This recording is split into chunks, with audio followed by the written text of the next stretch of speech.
The views expressed on the Final Straw Radio do not necessarily reflect those of Asheville FM, Friends of Community Radio, or any of the affiliate radio stations airing the show.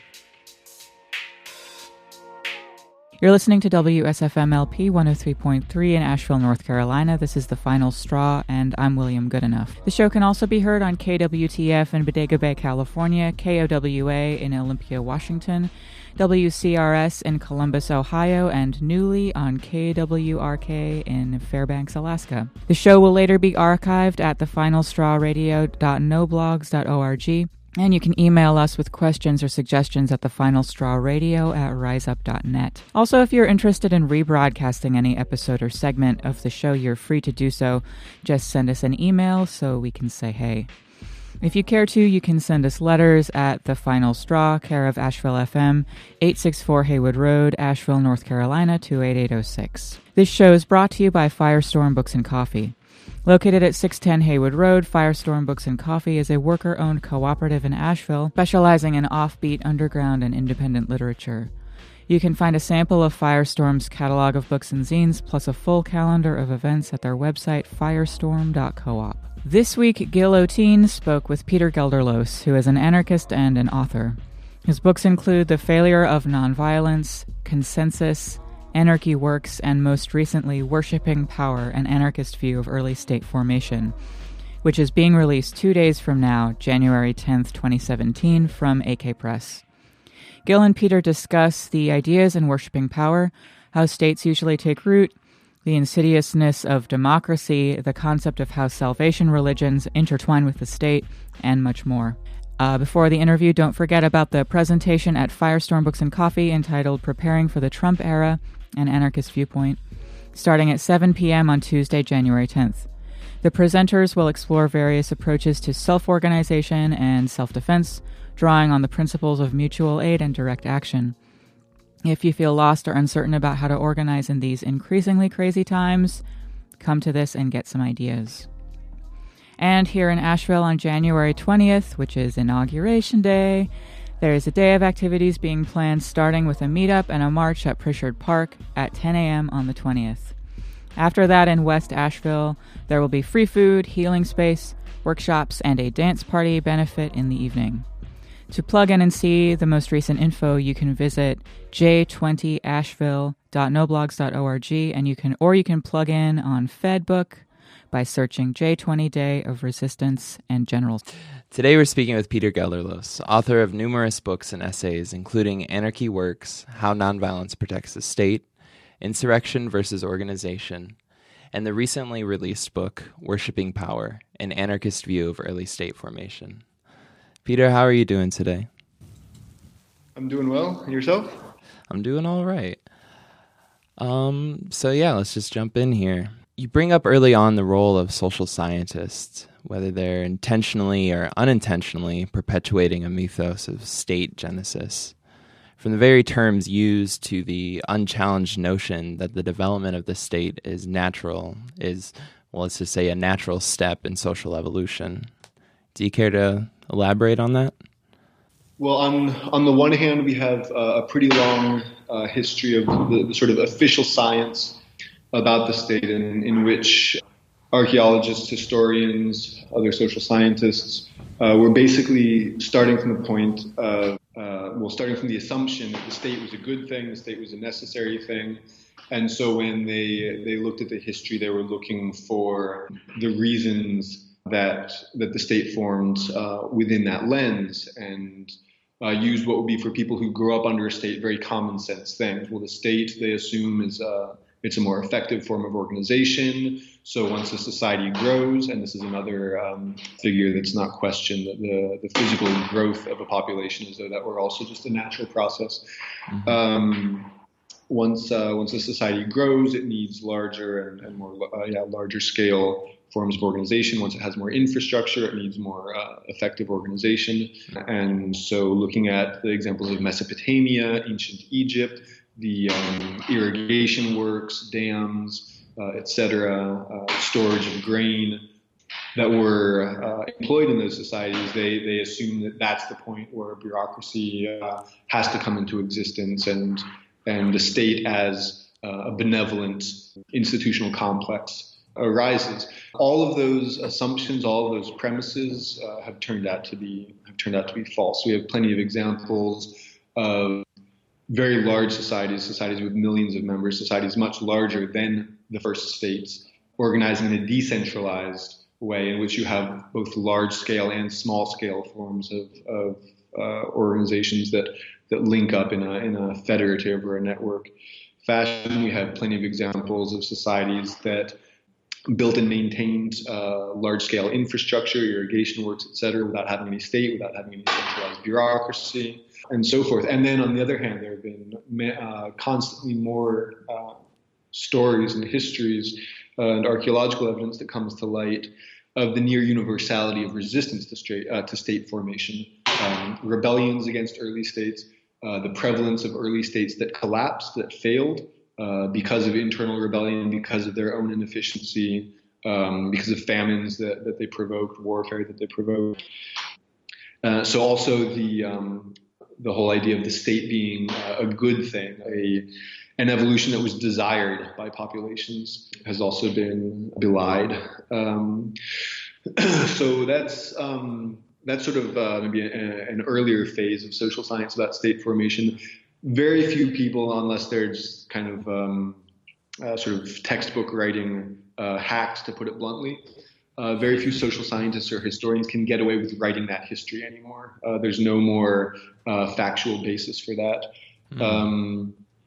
But what we do find is even among researchers and writers who are critical of the state, we find certain assumptions that persist that maybe borrow a few elements from the mythology of state formation.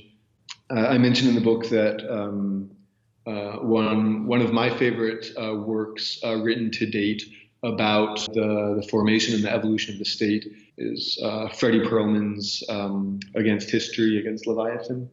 I mean, that book is in a lot of ways it's myth, and in fact that's one of its strengths. I think, to sort of be openly writing a story that's narrative, that takes sides, takes a certain perspective, rather than passing itself off as something objective. And the funny thing is, in fact, Perlman's myth on a factual level is way more accurate than most history textbooks you can find about state formation. One of the chief problems that I have with it, I think one of its chief weaknesses, both on a factual level and at the level of myth, is I think he generally tries to look for state formation as a singular event, a sort of Pandora's box that happens once. And then once it happens, it spreads everywhere, almost as though from that point on it were sort of too late to close the box. In fact, state formation happened independently many different times in different parts of the world. And realizing that is important because it shows us also how many more stories there were of failed states, of rebellions against states that appeared and then were gotten rid of by their own populations. And it also serves as, I think, it's more strategic. It's almost like a cautionary tale because it warns us that, the human capacity for self-organization is infinite. It's so unlimited that we can also organize a state at any time, practically. In other words, it's an ever-present danger to overthrow a state and then create one again. Yeah, that's, I think, for me, one of the foremost examples of when people who are critical of states adopt certain elements of the statist mythology. In this sense, it would be the idea that the state in a way is a superior model, that once the Pandora's box is opened, it spreads everywhere. Yeah. Most of the globe has been stateless for most of human history. Really, only until a few centuries ago did the state become territorially the predominant form of organization. Other examples that could be mentioned would be among the Marxists or the materialists, how they also see the state as being an institutional complex that responds to certain economic needs. That also ends up not being supported by the historical record. And again, it sees the state as this passive thing, which is responding to society, responding to social needs, rather than a proactive force that aggressively transformed the social terrain in order to pursue the interests of the accumulation of power. Pierre Clastres, the French anarchist anthropologist, writing half a century ago, was really right on the mark when he talked about how the Marxist assumptions about social evolution and state formation are completely off the mark, because you can't have the evolution of classes or class society without first having some kind of state structure in place to make the necessary spiritual, economic, and political alienations, really, that economic classes would need to emerge. You brought up a really good point just around like the basis of like state formation, that it just like happens once and that's it. I guess my first thought is, do you feel like that has affected a lot of revolutionary perspective around like conducting, implementing, and, like, I don't know, finalizing a revolution, if you will? Just that, the revolution will happen, it'll be a one-time event, and, we're golden after that, based off the same, I guess, formation myth that like we carry with us about the state. Actually, I hadn't thought about that angle of it. That's actually a really good point. I mean, it definitely creates the danger of not seeing state formation as a constant process. One thing that I tried to do in the book was not present it as like a long ago thing, but also look at processes of state reformation in areas, in zones where state power has collapsed. For example, the Spanish Civil Wars. But I hadn't considered that there's a certain vision of revolution which is sort of inversion of the Pandora's box. But that's a good point. Personally, like through reading this, and I would imagine somewhat of the spirit behind like writing this is that like if we understand the genesis of these things, then we can start to understand how to, let's just say, slowly pick apart or rapidly pick apart the very steps that cause them to exist in the beginning. It's the important study. Absolutely. Anarchists, get your books. Well, would you mind giving our listeners just a quick breakdown of the qualifiers that you cover at the beginning of the book around what actually determines and like constitutes a state? Yeah, definitely. For that one, excuse me, I'm going to read a couple quotes, which might help. But to summarize, I used two different definitions or maybe definitional frameworks to clarify what I'm talking about when I talk about the state, and I think it was actually necessary to use two definitions that aren't at all coming from the same place. The first would be the anarchist definition. I'll just read what Bakunin wrote in Rousseau's Theory of the State. If there is a state, there must be domination of one class by another, and as a result, slavery. The state without slavery is unthinkable, and this is why we are the enemies of the state. So this, as you can see, it's not at all a methodological definition. This isn't a definition that would help a social scientist studying different societies be able to identify the point that a state emerges from some other kind of social organization. It's very clearly an ethical definition, and one in which one without spectators, in which the person making this definition is choosing sides, defines the state as an enemy after linking the state with slavery, which historically actually turns out to be very accurate. And so that also, I think, sort of points to the purpose of studying the state or to write a book like this. In combination to that ethical and antagonistic definition, I also summarized some of the definitions used by anthropologists studying the state. And this, as you'll see in a moment, is a much more methodological definition. Let me just, it's a list with actually a number of criteria that have to be met. A minimum of 3 levels of hierarchical organization, e.g. the capital, provincial capitals, and towns or local administrations. So with that level of complexity, you have the possibility for delegation for chains of command. Archaeologists will often talk about 4 levels of settlement hierarchy, as in a different level or scale of settlement, going up to like the capital city and to the smallest villages. So when archaeologists are studying a society that no longer exists, when they see this stratification of settlement size, and that's often a good indication of stratification of power as well. Unitary decision making and an explicit chain of command.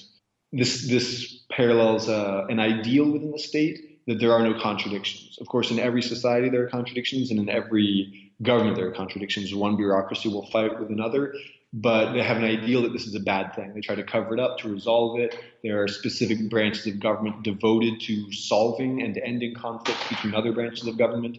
So there's the idea that there can only be one decision for any conflict. You can't make one decision and I make another one. Rather, we have to both submit to the same decision. So unitary decision-making, explicit chain of command. The administration of a redistribution of resources, basically from the toilers to the government or people who are favored by the government.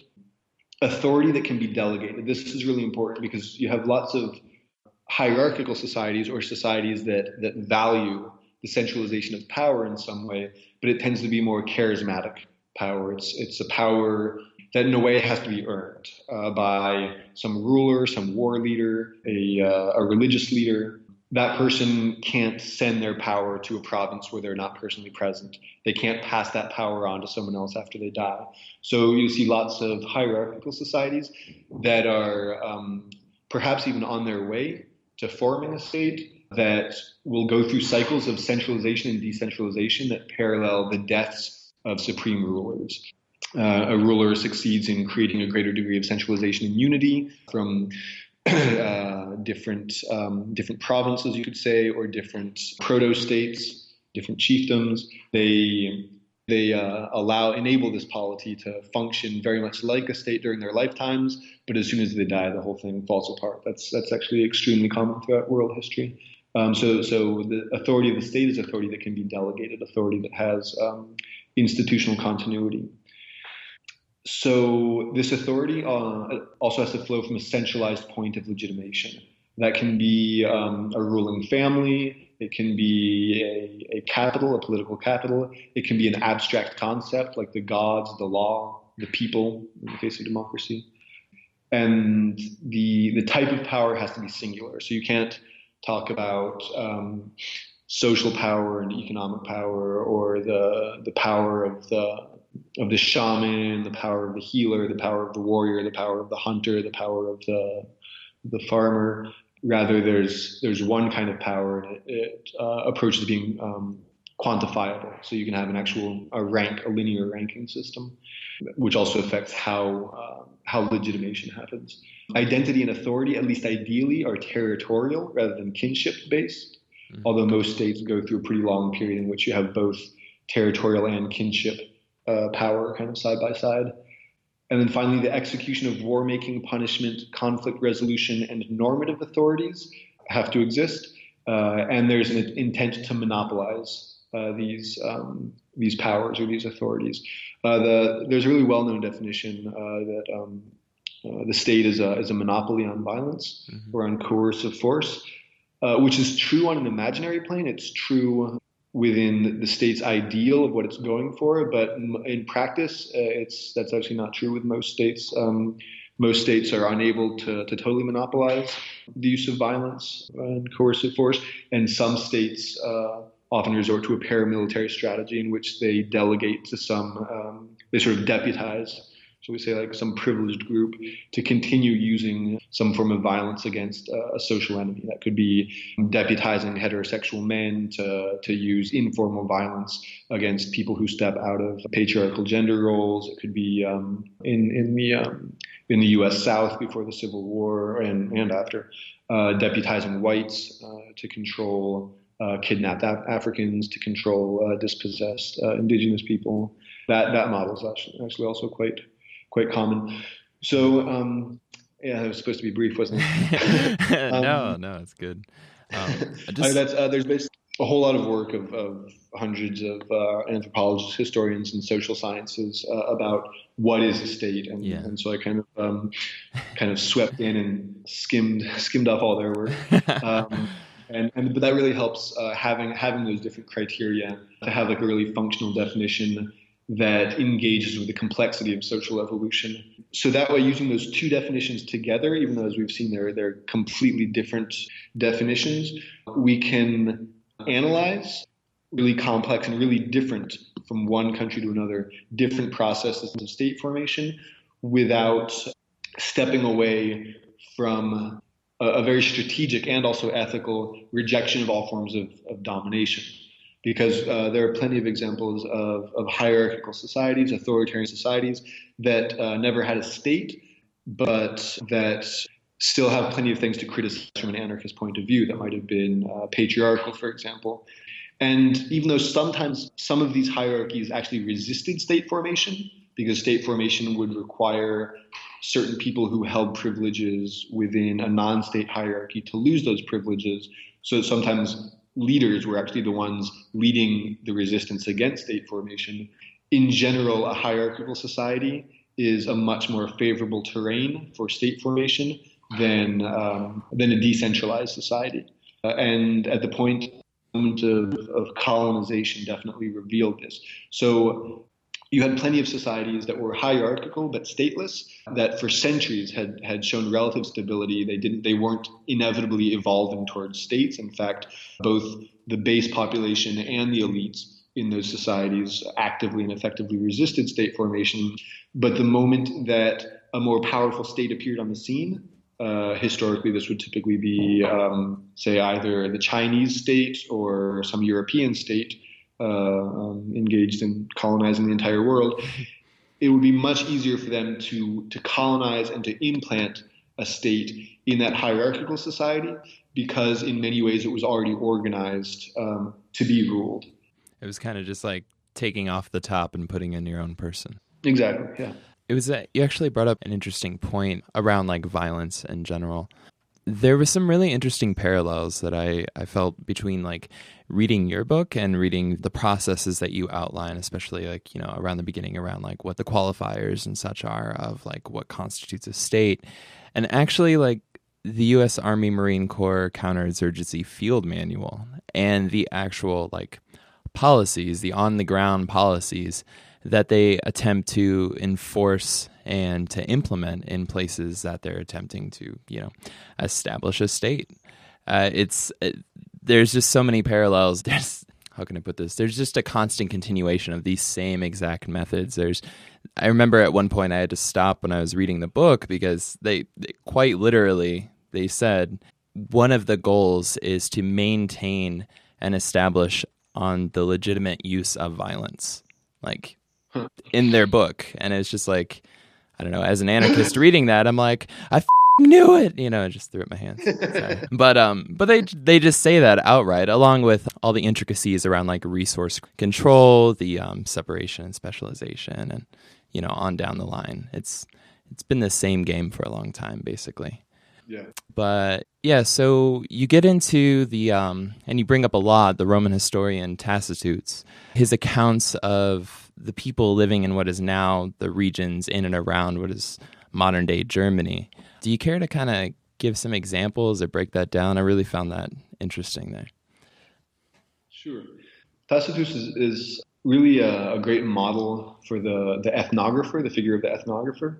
And in fact, jumping back a moment to what you just said, a lot of the source material that I used came from a circle of archaeologists, ethnographers, and anthropologists called the Early State Project, who focused for decades on studying exactly this, how the state formed. And one of the problems with their methodology is not at all the precision, but the interests that are behind it, because of course the major employer and funder for that kind of research are going to be institutions like the U.S. military, who are interested in understanding why states fail and how states can be reinstituted in places like Somalia, for example. Tacitus shows some of these exact same traits, and he was writing 2,000 years ago. He was through family and through marriage, a very highly placed Roman, close to generals, close to the emperor. And he went to what's now Great Britain and the areas around Germany, studying peoples there who so fiercely and often effectively resisted Roman imperialism. On the one hand, he gives us really, really invaluable accounts because he wrote things down from societies and cultures that were generally oral cultures that passed on their histories more directly, which might have been able to pass on their histories themselves without the help of some Roman historian, except that the Romans largely exterminated them, so we lost those histories, as often happens. He shares really, really interesting stories, really interesting information, and on the other hand, it's very clear what segments of the population he's interested in, which I'll get back to in a moment, and it's very clear where his interests lie. He actually engages in a lot of this Orientalism, of this exotification of the other, the sort of admiration, like the colonizer's admiration, which you also see in many written accounts by Anglo-Saxon, Spaniards, and others who are documenting the indigenous peoples who they're busy exterminating or colonizing. They often wrote about their victims in admiring ways. Even Adolf Eichmann writes in admiring things about Jewish people. It's strange, but it's not uncommon, we should say. So he, on the one hand, is admiring these peoples, and on the other hand, he's there studying them because they've been effective resisting Roman imperial power. And so ultimately, the purpose, the interest that lies behind these studies is to further imperial power. You have to understand your enemy in order to defeat them. Regarding the parts of the population that he's interested in, when he writes about the Germans, he writes almost exclusively about the warriors. And the warriors would be one part of the men in these different Germanic societies. He devotes almost nothing to talk about the women in Germanic societies. Anyone but the careful reader would get the impression that these different Germanic societies were fully patriarchal societies, just like with some differences, but patriarchal the way that Roman society was highly patriarchal.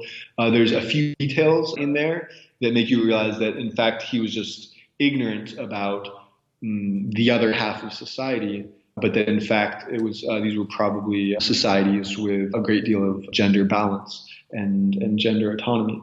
And he also writes almost nothing except for a few insulting phrases about non-warrior males, who in fact were a really large part of Germanic society. He refers to them as slaves, referring to a well-known category in Rome, but Roman slaves were property that could be bought and sold. What he calls slaves in the Germanic societies are probably more accurately referred to as servants or dependents.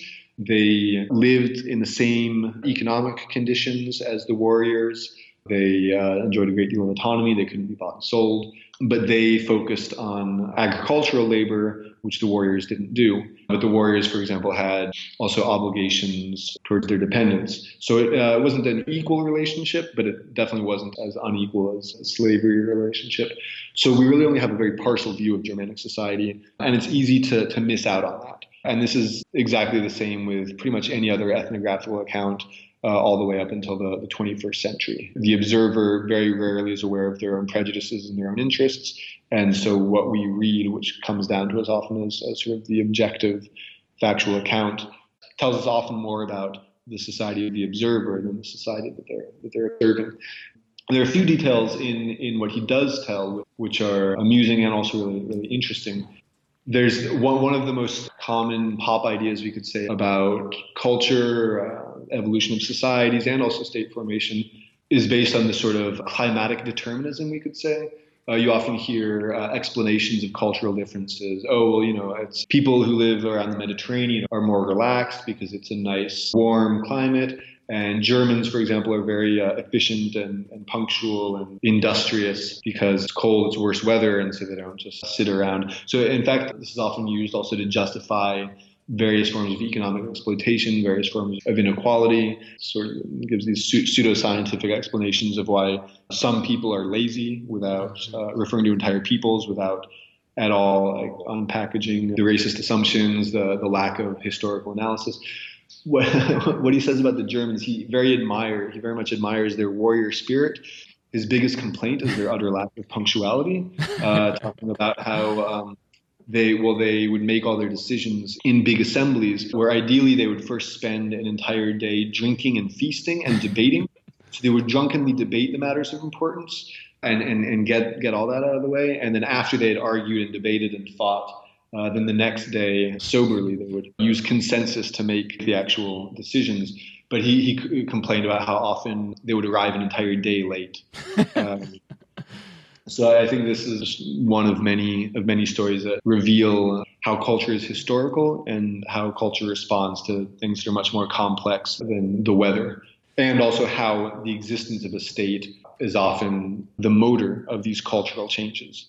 State formation in some parts, definitely not all parts, Finland, for example, not at all, but in some parts of Northern Europe being more effective and starting longer ago than in other places.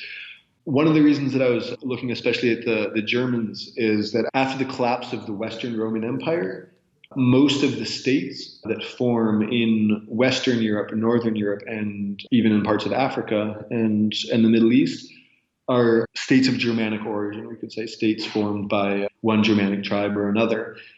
And so I wanted to look at something that James C. Scott, the anarchist anthropologist, talks about, viewing a certain culture as a state-making technology.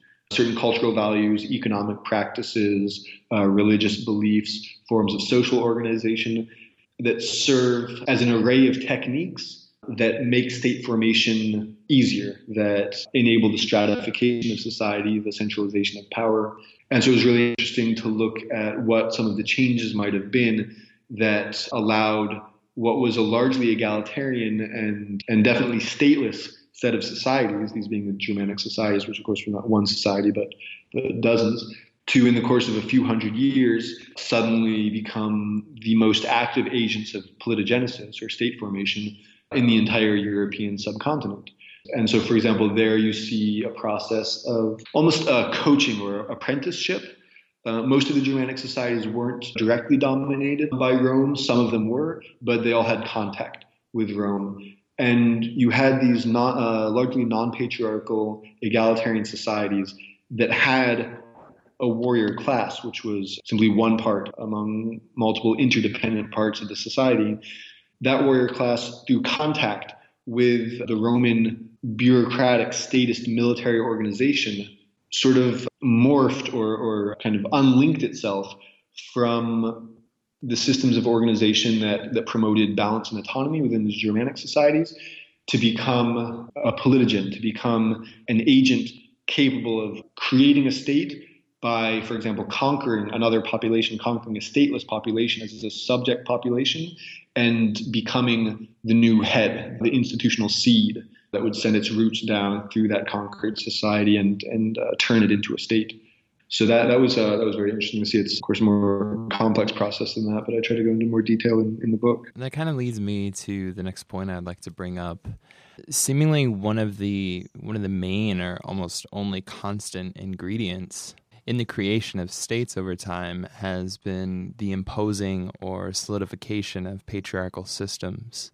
How have you come to understand the role of patriarchy as a catalyst in this process? Yeah, that was pretty telling. I tried to go into the research process with as few assumptions as possible and what all those assumptions were. And I couldn't find a single example of a non-patriarchal state.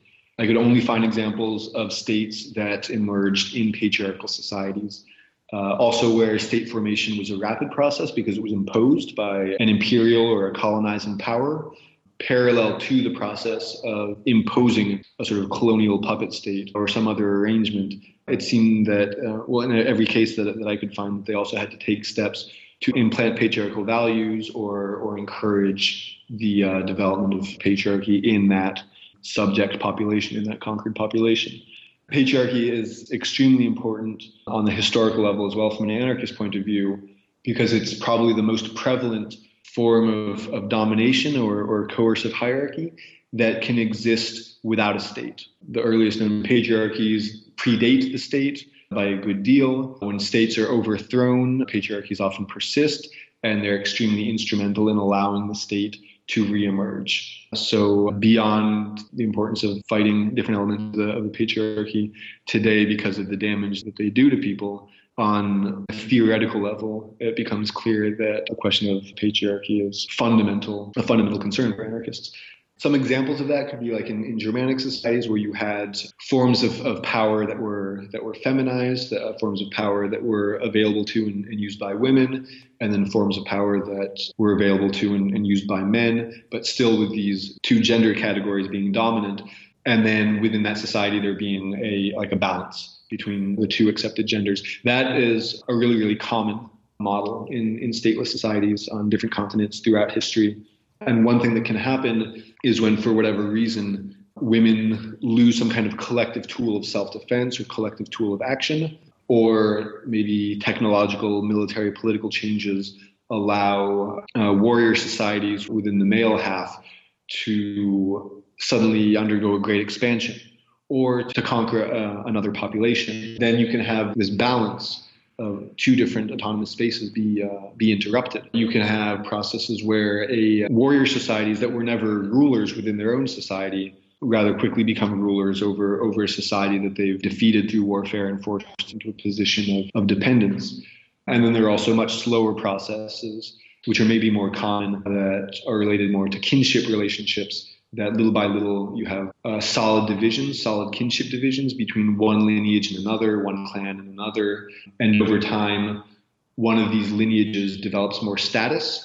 This is actually interesting. The whole idea of states or hierarchical societies forming through accumulation, which is in very, very basic terms the Marxist thesis, is absolute baloney, because in a communal stateless society, there is no possibility for material accumulation inherent to an individual or even to one specific family. There's no possibility for surplus. Surplus is actually a very specific spiritual idea. And if you don't have a hierarchical religious system, you simply can't have a society in which the idea of surplus makes sense or is in any way feasible. So you actually don't have the accumulation of material wealth unless you already have hierarchical and coercive political structures. But what you can have is the accumulation of status, either through great deeds or through being more effective in different charismatic rituals. You can have a family lineage that over time accumulates more status and becomes, in a way, more famous and more influential in these soft, non-coercive, but nonetheless important ways. It becomes more influential and more powerful. And this is generally a much slower process of state formation that moves through kinship patterns. Eventually, you'll have a pretty elaborate hierarchy of more and less powerful families.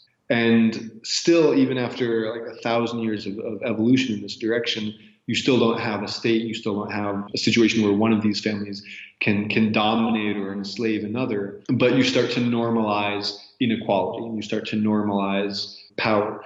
Sometimes this can combine with military developments, or it can combine with religious developments to eventually make other steps towards state formation. Also human movement is a constant throughout history because of famines, because of a desire to move on, to explore, because of warfare. Populations move around.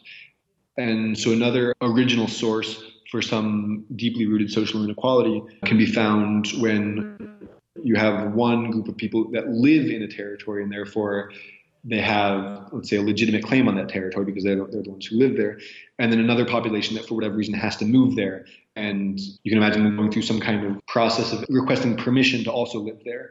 An anti-authoritarian solidaristic society would give the newcomers permission without forcing them to occupy some lower rung on a social ladder. But a society that already has certain hierarchical or certain authoritarian values, even if they're nowhere near close enough to constitute a state, might ritualize and formalize a distinction between those who were there before and those who came after. And the ones who came after might have to involve in like some periodic ritual gift giving or do some kind of symbolic labor for the other ones, which doesn't turn them into slaves, but also normalizes different tiers in the social system, which later on, especially if combined with intensive practices of religious centralization or practices of warfare, can eventually create the ingredients for a state. Oh, and sorry, those lineages, to go back to your initial question, when they take on hierarchical characteristics like that, tend also to do so through patriarchal forms of organization in which the oldest living male is the leader of the lineage. Probably the next biggest point that I felt the book really made, or the next main argument that it made, was around salvation religions. Do you mind maybe explaining to folks what some of these religions are and how they've gone through processes of, I guess, aiding and sometimes impeding the developments of states throughout history? Sure. Well, at a certain other point, we should talk about the role of religion in the formation of the very first states. Yes. Salvation religions tended to appear later on, after states had already existed within whatever world system we're dealing with, within whatever network of societies we're dealing with. And they were, we could say, a much more effective motor at spreading state formation once states had already appeared on the map. The salvation religions are basically Christianity, Islam, and Buddhism would be the main ones. This is a vehicle by which one religion can purport itself to be superior to another. So in let's say, a system, like a multi-society system, in which pretty much everyone has already been converted to one institutionalized religion or another, it's an added claim to truth that can give a new religion a heads up on the other religions. It can give it an advantage. So it has a claim to truth that disputes the truth claims of other religions. Most pagan, animistic, polytheistic religions have a very localized focus. They're based on explaining or recording stories of a specific region. And in that way, they're often compatible with other polytheistic religions. The salvation religion often negates or at least supersedes these other truth claims. And also, they make more sense in a world where the state has already started to wreak its effects. They all talk about suffering, a universe in which it's common sense, in which you can sell people on the idea that life equals suffering. I don't think that's universal. That's a universe in which states have been around for a while, enslaving, warring, causing famines, exploiting, and so forth. So these salvation religions really make the most sense where states have already existed and been fighting for dominance. And they offer a solution to that. They offer a spiritual solution to the misery that states caused. So the three religions that I mentioned, Christianity, Islam, and Buddhism, in their respective continents, have all been very active as a motor for state formation, forming new states, forming more effective states where earlier states had collapsed. And they're also important because they transcend the boundaries of any one state. This is dangerous for a state because it means that religion is a sort of a wild horse to ride, because one state usually can't control the religion. The religion spreads beyond the borders of the state, which in the long term is actually very good for state formation, even if it might be fatal for any one specific state, because it changes the whole sandbox. It transforms the whole terrain in which states are trying to impose their power, and it reproduces values throughout the societies that are potential state subjects that often emphasize obedience. They emphasize looking for solutions, looking for justice in the hereafter, and then also tend to reproduce a centralized hierarchical worldview in which the architecture of heaven, so to speak, often provides a convincing parallel for the architecture of power on earth. All of these changes make it much easier in the long term for one state or another to impose their power. So where salvation religions are well spread, you usually don't see many more stateless areas. Stateless areas, after salvation religions are spread, tend to be shorter lived and more infrequent. In the places where salvation religions spread, prior to them, you would often see extended periods of statelessness after states had failed to impose their power. Salvation religions also tend to allow greater degrees of environmental exploitation, greater degrees of ecocide.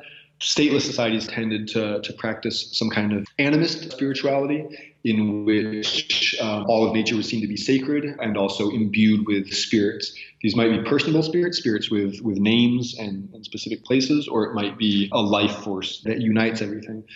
Those spiritualities tend not to be so compatible with the view promoted by Judaism and Christianity, for example, that the world is God's gift to mankind. It exists for us to exploit, to cut down, and so forth. Most rebellions against state power take on, depending on your definition, a religious or definitely a spiritual characteristic. And I would say that this is also true of the places where anarchist revolutions were most effective in the early 20th century, with anarchism playing the part of a sort of new spirituality. And if you look at the ways that many Spanish anarchists or Mexican anarchists, for example, talked about their idea, that's really not such a stretch, especially if you're open to the idea that science and practice constitutes a new Western religion. And the history of the French Revolution actually really, I think, backs that belief up. But anyways, spiritual and religious beliefs almost universally form parts of rebellions against state power. And when it comes to salvation religions, usually how people will do that in history has been not necessarily to negate this sort of superior truth claim of the religion, but to come up with heretical and heterodox sects of that religion. And it's actually interesting. The founders of the different salvation religions were all in their way social rebels of some kind who were speaking to the misery created by states. And all of these religions went through very important processes of recuperation and institutionalization. But that means that within the corpus of those religions, there exists plenty of stories, myths, and so forth that can be used to support anti-authoritarian practices. So it's similar to the valve system that exists within, let's say, like democracies around like kind of throwing your weight between different politicians and different policies, depending on what's going on at the time. And like these salvation religions, in a sense, kind of give excuses and put pressure in the right places and can help overall like stabilize a region. Am I picking that up right? Yeah. So one of these things, other than kind of creating a easily, let's say, like translatable standard across like vast areas outside of, say, like a particular state, but like the places that border outside of it, as these salvation religions kind of like go through and, you know, create these hierarchies or help to impose these hierarchies in some form, that can then be easily conquered by a state. And it kind of just becomes this replicable process that just keeps going out like a chain reaction. One major factor that you bring up in the book is merchant networks and how they've played a pretty fundamental role in state genesis, not just through the trading of goods, but also by becoming centralizing points, you know, whether for spreading religions, but also by becoming centralizing points, spreading religion and their weaponization and use to impose political leverage for would-be or developing states. Is that right? Yeah, referring again to maybe this more like somewhat more recent, maybe more intermediary time frame in which the salvation religions were most active, you definitely see networks of merchants going beyond the borders of any particular state and often into stateless territory, spreading salvation religions. They were often some of the most active agents early on of these religions, like the most enthusiastic converts. Sharing a religion often was a good way to guarantee some level of fraternity, fairness, certain guarantees that merchants need in order to do business between merchants of different countries. So it created a network that was broader than the state, that stabilized and aided commerce, and also spread values that eventually would go around through the expansion of state power. There's really, really interesting merchant networks throughout South Asia and Southeast Asia, which Muslim and some of them Arabic, many not, but largely Muslim traders expanded on, coming into contact with the Chinese state, later Portuguese, Dutch, and then English traders and states took over these networks. It was really interesting to look at the interaction. These networks at certain points in history were moving huge quantities of goods and really, really high, like a high value of production was going on. Those cycles of accumulation in general did not create states. So that this would actually be a great place to test the Marxist hypothesis, and it falls flat. There were many stateless areas existing within these trading networks and networks of production that were extremely important to the modernization of the state in Europe, for example, that higher degree of accumulation. But in many places at the very center of these networks of trade and production, you actually had stateless societies. And the greater degree of the flow of wealth actually didn't allow them to create states. You maybe had minor hierarchies, but in many cases you could say elites that were controlled by their own populations and would have been afraid to try to augment their level of power. Because, of course, historically, one of the most common forms of popular resistance against state formation was basically to just assassinate whoever in your society is trying to set themselves up as a leader. That historically has been a very widespread practice. So states weren't necessary to create these trade networks, and these trade networks did not create states. Often these trade networks were self-organizing. They often arose spontaneously, but states without a doubt tried to monopolize and take over these trade networks. And then there were certain, shall we say, qualitative shifts when a trade network reached a new level of intensity or began to shift its patterns, you had sort of like a systemic shift in what was meant by trade. For example, the Dutch East India Company, which was basically a state organization outside of the Netherlands. It had its own army, its own police force, ability to write laws. It had a huge navy. So this sort of portable state-making force gives us a great case of state power transforming commerce, transforming production, and moving it up to a completely different level. So that's actually more the relation between the state and commerce. Trade networks can spread new values. It can also spread information that are useful to militaristic states looking to conquer. And states will often try to take over and to monopolize these trade networks, which generally they're not responsible for creating. But then they will, at a certain point, especially if you're dealing with a modern state, try to change how exploitation is taking place, change from trade to slavery to more industrial production, and so forth. And would it be right to potentially see like parallels between like the merchant and like these trade networks way back when and like the current situations that nations might find themselves in regarding neoliberal economic policies in general? You have these large corporations that aren't necessarily beholden to any one nation, but definitely do capitalize on that nation, and the nation then also tries to like control it, bring it into its own, like kind of bring it into reign, if you will, and then just the general spreading of goods. I think there's some key differences. Today, the state is pretty much universal. There's very little stateless territory to speak of, but you see some of the same patterns, especially in places of weak state authority or places where a dominant state wants to project its power into the territory of a weaker state. You often see a very fraternal, close relationship between institutions of economic exploitation and institutions of political or military dominance.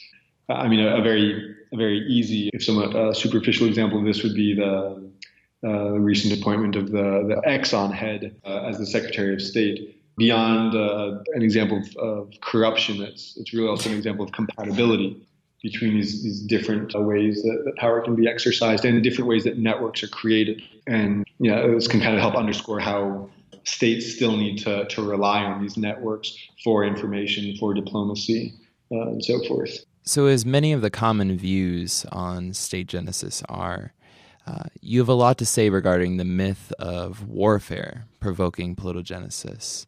But for as widely accepted as this standpoint may be, it really seems, at least by the case made in your book, that this is kind of an untested standpoint to actually hold when you look at things from a historical perspective. Let's see, processes of warfare were, without a doubt, very important in many, many cases of state formation. Mm-hmm. War doesn't require state formation. We have plenty of examples of stateless, decentralized societies being perfectly effective at defending themselves, not at conquering another territory, but yes, at defending themselves from the encroachments of a state.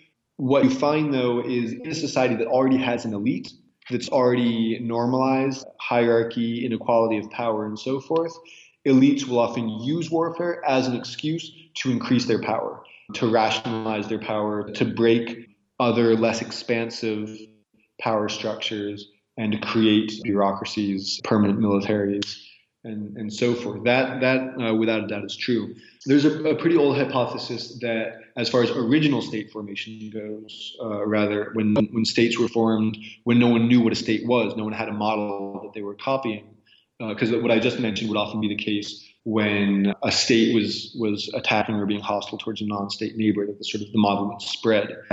But in the case of original state formation, where you're dealing with like a continent or a world system where a state has never existed, no one has ever heard of a state or seen that kind of organization, I was actually really surprised to find how much more important processes of the centralization of the sacred, of religious centralization and religious hierarchies, how important all that was in the original creation of a state. And warfare would inevitably come into it. States are war-making institutions, but they're also a lot more than that. In fact, you could almost say that primordially they're truth-making institutions, sort of desubjectivizing people, alienating their own experience of life. Warfare tended to appear and increase a little bit later in the process. So there are some cases in which it maybe appeared earlier on, and in which it did definitely appear to be an important, like a key factor. For example, in some parts of what are now Mexico, you would have different hierarchical societies that were neighboring societies that existed in conflict, and the elite of each society, to get a competitive advantage over the other one, would sort of up their degree of hierarchy and centralization. But what's definitely untrue is that warfare requires centralization and hierarchy. That's just one possible response that a society can undergo. You have societies that would actually leave their territories, that would flee to another place to avoid warfare and avoid any sort of process of centralizing power. You had societies that were decentralized, that would often even re-emphasize or increase their anti-authoritarian characteristics as a way to differentiate themselves from their authoritarian neighbor and to make themselves more effective at fighting back against their authoritarian neighbor. And these were generally effective in the long run, until the point of, in the last few centuries of colonization by the modern state. These were effective in the long run at preventing the emergence of a state. And as far as warfare between like authoritarian states, that may have been the reason in one or two cases of original state formation. But I think, in fact, process of religious centralization, like I mentioned, were more predominant. And lastly, for our listeners, and I apologize ahead of time for the quote being a little long here, came across a passage in your book that just really struck me, especially the time that I was reading it, which was late November of this year, 2016. You said, "Majority rule requires an underlying consensus that whatever ritualized decision is produced will be respected by all. When this consensus breaks down from the original democracies of the city-states to the representative democracies of today, a dictator steps in. Democratic mythology requires this dictator to be delegitimized, and indeed sometimes their motivation is personal power more than governmental stability. Yet dictators provide institutional continuity where sometimes formal democracy cannot. They also have the extra democratic ability to weaken or eliminate reformist factions that make the democratic consensus untenable. Typically, those who stray too far from what is considered a centrist position. Granted, this house-clearing capacity is far more developed in modern dictatorships than it was in Greek polis. Tyrants were like the paralegal Batman that every system of law and order needed to function, condemned and externalized to a marginal space of illegitimacy, but clearly presents both in the imaginary and the historical operation of the idealized model they shadow."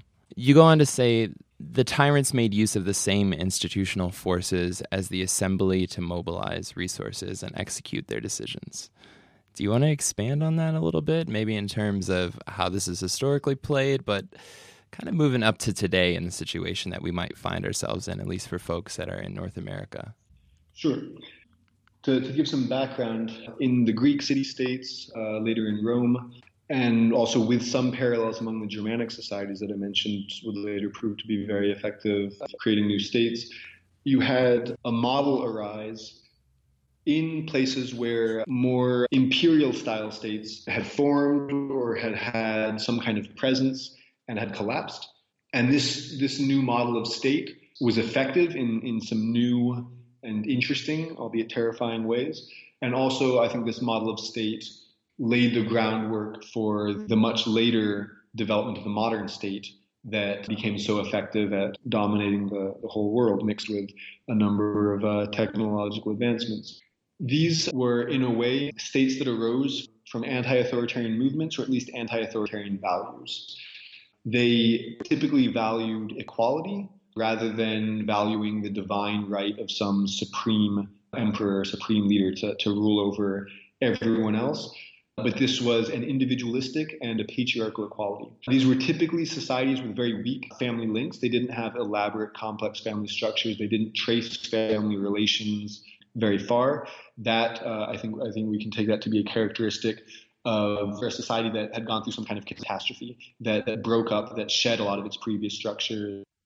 Maybe you had war refugees. In the case of the Eastern Mediterranean, you have the late Bronze Age collapse, which was a moment when multiple empires all around the East Mediterranean all collapsed, and suddenly many of those areas went stateless for centuries. In the book, I tried to offer a possible hypothesis for what caused that collapse.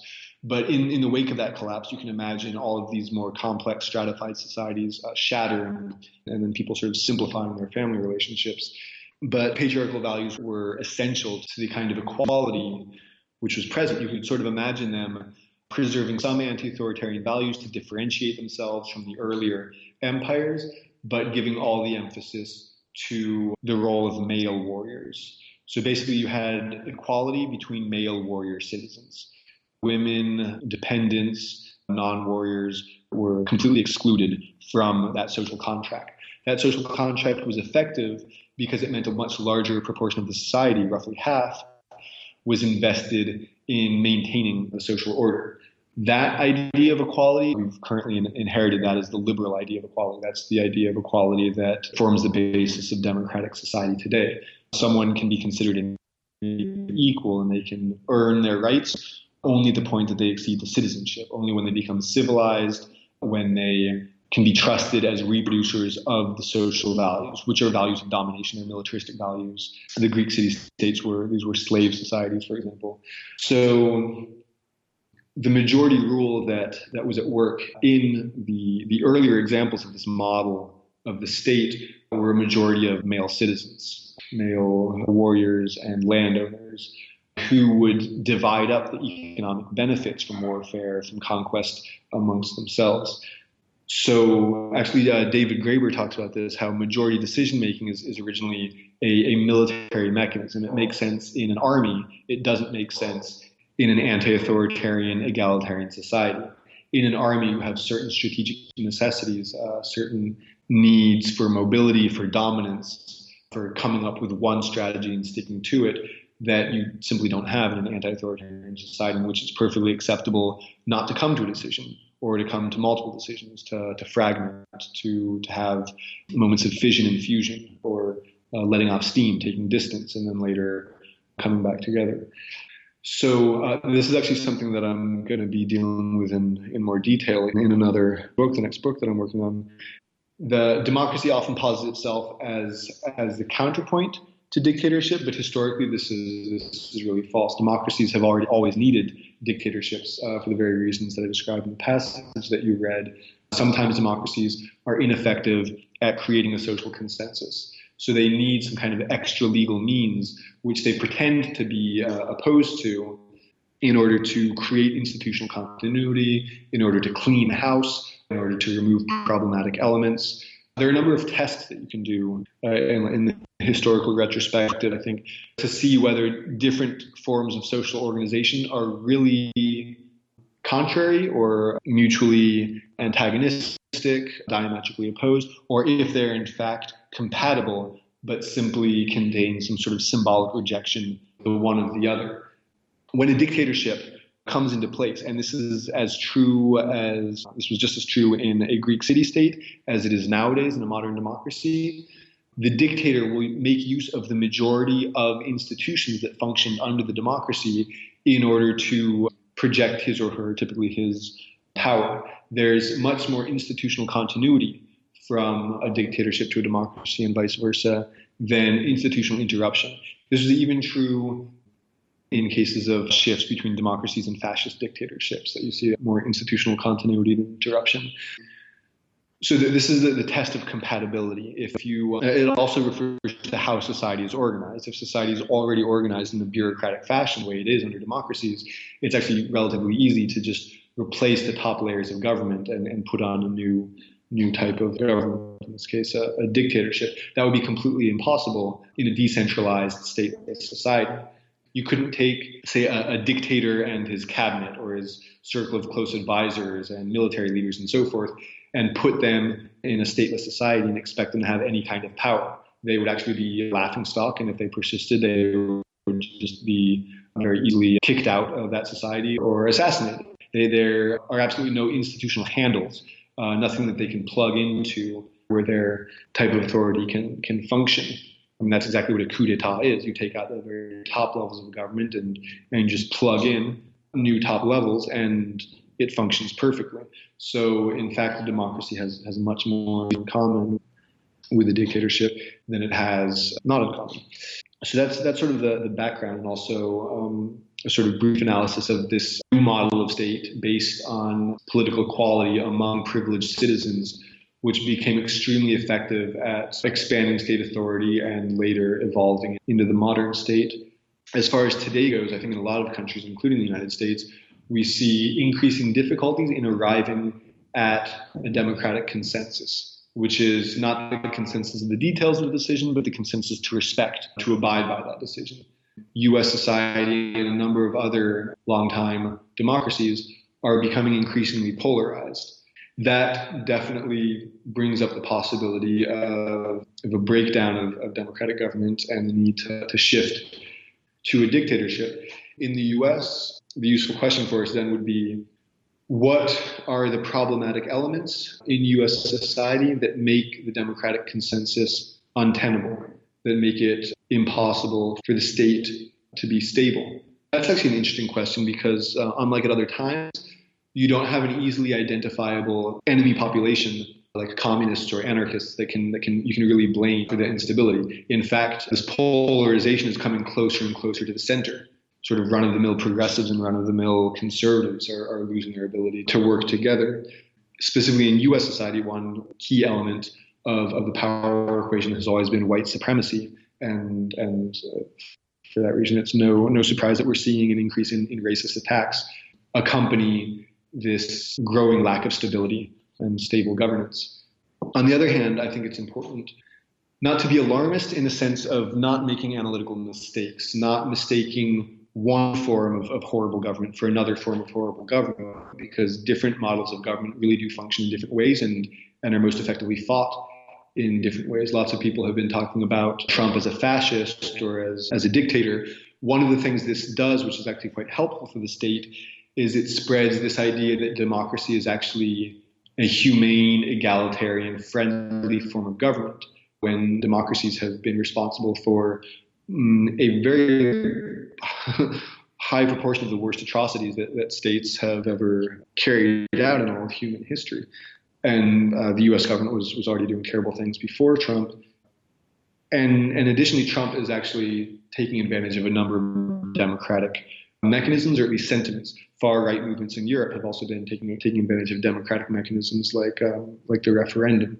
So I think we should definitely be aware and talk about with a historical analysis how this increasing instability, this lack of a democratic consensus, might affect us. We shouldn't fall into the illusion that nothing ever changes, that that the U.S. would never again use concentration camps and massacres against its enemies like it's done many times in the past. It could do that, and it will do that the moment that it can't govern by other means. But also democracies are perfectly capable of carrying out those measures. So, as we saw near the end of World War II, for instance. Exactly. Yeah. Or just the creation of this country. It was a beautifully articulated point, just in terms of the benefit of labeling someone like Trump as a fascist, the overall benefit that gives to democracy as being like a humane and just thing, and how this is just some strange mutation that needs to be dealt with. Thanks. Yeah. Is there anything else you'd like to say? Maybe any like resources or information you'd like to pass along to folks, or say like any developments that you've been following around the world that you'd like to help spread word about?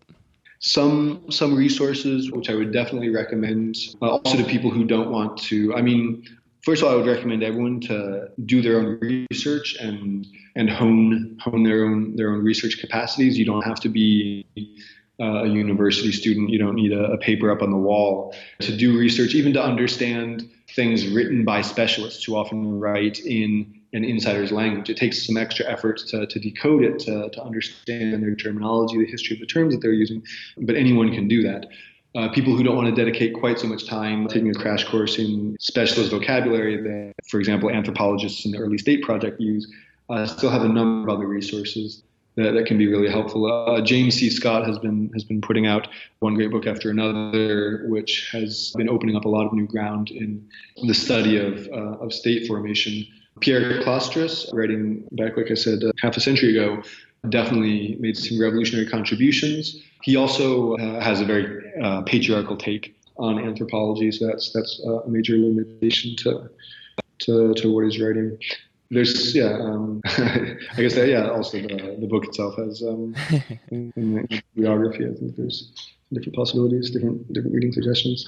One thing which maybe we don't have time to mention, and also maybe to not give too many spoilers, sort of comes towards the end of the book, the models of original state formation, which I found really interesting as those sort of took shape in the course of my research. But I don't know, maybe if you want to mention that there's at the end of the book gives some hypotheses regarding the changes that occurred way before the first states formed in hunter-gatherer societies that linked religion, sedentarism, and the formation of hierarchies.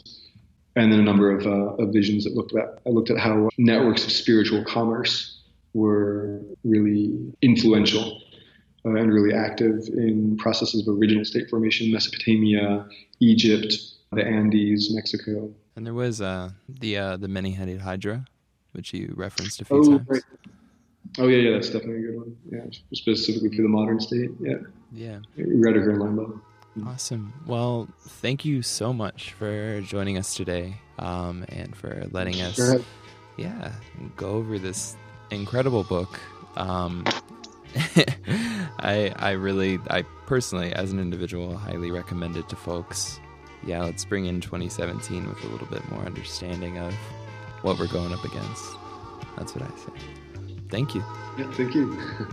And that was Gil's interview with Peter Gelderloos, whose new book is coming out in 2 days from AK Press. You're listening to WSFM-LP 103.3 in Asheville, North Carolina. This is The Final Straw, and I'm William Goodenough. This show is brought to you by Firestorm Books and Coffee. Located at 610 Haywood Road, Firestorm Books and Coffee is a worker-owned cooperative in Asheville, specializing in offbeat, underground, and independent literature. You can find a sample of Firestorm's catalog of books and zines, plus a full calendar of events at their website, firestorm.coop.